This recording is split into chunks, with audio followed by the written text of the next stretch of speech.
Good day.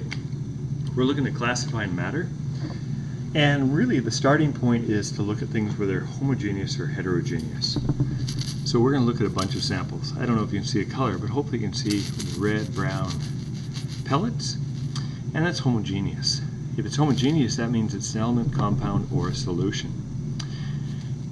We can really rule out a solution. It is not going to be an alloy in this case, and we'd have to have a little more information, but this turns out to be copper shots. That means it's an element. This sample is similar, and in this case we have white crystals.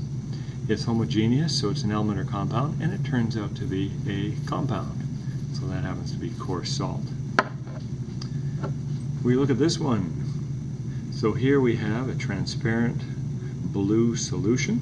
We can see through it, and it's not likely to be an element, not likely to be a compound, could be a compound, some sort of liquid, but this one turns out to be a solution. It's a mixture. It turns out to be copper 2 sulfate dissolved in water.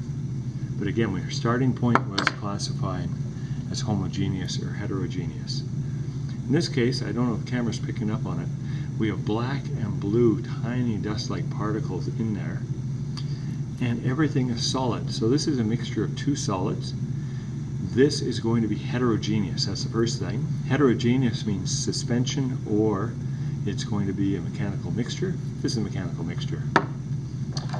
This one, hopefully you can see two layers, a yellow liquid layer and a green one. And this one will settle out over time.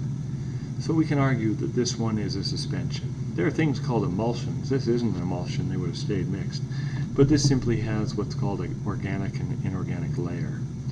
So I'll come back to that once it's settled out a bit. In this case,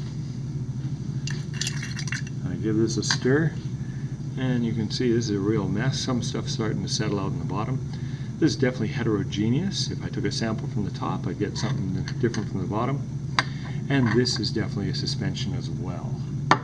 Let's see if I got one more. Last one.